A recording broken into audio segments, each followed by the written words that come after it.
आज हम एक ऐसे महान साम्राज्य की कहानी पर नजर डालेंगे जिसकी सबसे बड़ी जीत ही असल में उसके पतन का कारण बन गई। तो सवाल ये उठता है कि कोई जीत, वो भी 200 साल की जीत, अपने ही पतन का रास्ता कैसे तैयार कर सकती है? ये 9वीं सदी का एक ऐसा स्ट्रैटेजिक पैराडॉक्स है, एक ऐसी पहेली जिसने आने वाली कई सदियों के लिए उत्तर भारत का नक्शा ही बदल दिया।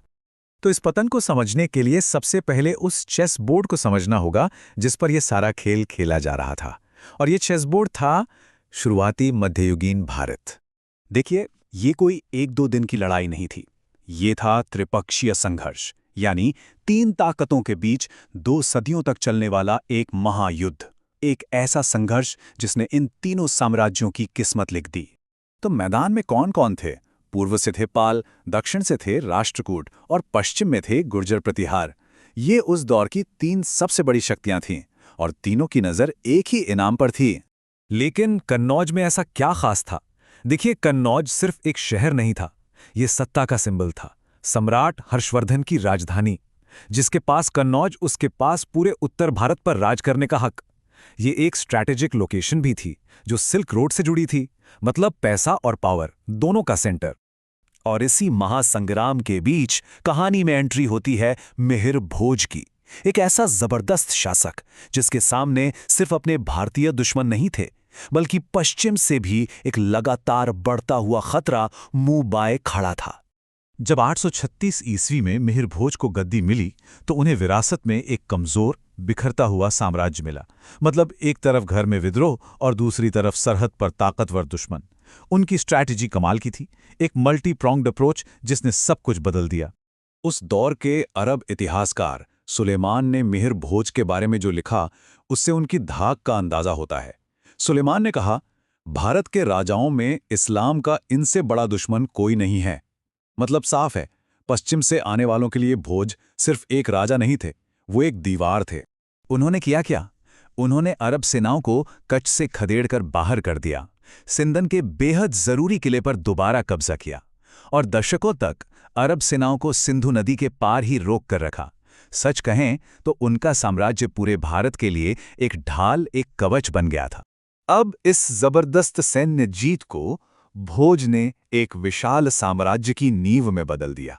उनके राज में प्रतिहार साम्राज्य अपने चरम पर था। सोचिए, हिमालय से लेकर नर्मदा नदी तक और पश्चिम में सिंध से लेकर पूरब में बंगाल तक। ये इतना बड़ा था कि इसकी तुलना महान गुप्त साम्राज्य से की जाती थी। बुंदेलखंड के चंदेल जैसे बड़े बड़े राज्य भी उनके अधीन थे। और अपनी इस ताकत को दिखाने के लिए उन्होंने एक उपाधि ली, आदि वराह। वराह यानी भगवान विष्णु का वो अवतार जिसने पृथ्वी की रक्षा की थी।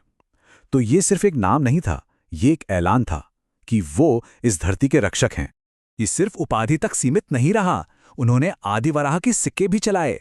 सोचिए, हर सिक्के पर वराह अवतार का चित्र। ये उस जमाने का जबरदस्त प्रोपेगेंडा था। हर लेनदेन के साथ लोगों को याद दिलाया जाता था कि उनका राजा सिर्फ राजा नहीं, बल्कि उनका रक्षक है। लेकिन यहीं पर एक मिलिट्री स्ट्रैटेजिस्ट को रुक के सोचना होगा। जीत तो मिल गई, पर किस कीमत पर?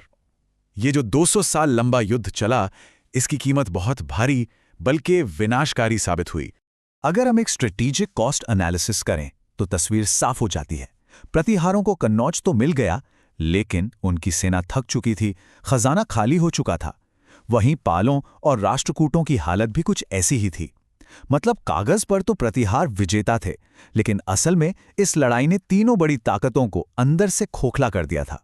और जैसे ही मिहिर भोज का दौर खत्म हुआ, साम्राज्य की वो सबसे बड़ी कमजोरी सामने आ गई जो अब तक छुपी हुई थी। और वो कमजोरी थी उसकी अपनी बनावट, उसका फ्यूडल स्ट्रक्चर। देखिए, साम्राज्य का पूरा ढांचा सामंतों पर टिका था। ये सामंत राजा को सैनिक देते थे और बदले में अपने इलाकों में आजादी से राज करते थे। जब तक मिहिर भोज जैसा ताकतवर राजा था, सब काबू में था। लेकिन जैसा ही गद्दी पर कमजोर राजा आए, ये सिस्टम बिखरने लगा। और ये बिखराव बहुत तेजी से हुआ। मिहिर भोज की मृत्यु के कुछ ही दशकों बाद 916 में राष्ट्रकूटों ने राजधानी कन्नौज को ही लूट लिया। फिर एक एक करके चंदेल, परमार जैसे बड़े बड़े सामंतों ने खुद को आजाद घोषित कर दिया। वो महान दीवार जो भोज ने खड़ी की थी, वो अंदर से ही ढहने लगी। तो इस पूरे स्ट्रेटेजिक केस स्टडी का अंतिम फैसला क्या है? प्रतिहारों का पतन हमें क्या सिखाता है? सबक ये है कि पश्चिम की वो मजबूत ढाल किसी बाहरी दुश्मन ने नहीं तोड़ी, वो अंदर से टूटी, राजनीतिक बिखराव की वजह से। सबसे बड़ी स्ट्रेटेजिक फेलियर यही थी कि सदियों की आपसी लड़ाई के बाद ये साम्राज्य अपनी एकता को बनाए नहीं रख सका। और इस अंदरूनी बिखराव ने एक पावर वैक्यूम बना दिया, एक ऐसी कमजोरी जिसका फायदा उठाने के लिए एक नई ताकत तैयार बैठी थी। और 1018 ईस्वी में वही हुआ। महमूद गजनवी ने उस कन्नौज पर कब्जा कर लिया, जिसके लिए भारत की 3 महान शक्तियां 200 साल तक लड़ती रहीं और खोखली हो गईं। दरवाज़ा किसी बाहरी दुश्मन ने नहीं खोला था, दरवाज़ा तो विजेताओं ने खुद ही खुला छोड़ दिया था। तो ये सवाल आज भी उतना ही मौजूद है, किसी भी साम्राज्य के लिए बड़ा खतरा कौन है? कोई बाहरी सेना या फिर उसकी अपनी ही जीतों की कीमत? ये एक ऐसा सबक है जो गुर्जर प्रतिहारों के इतिहास में साफ साफ लिखा हुआ है।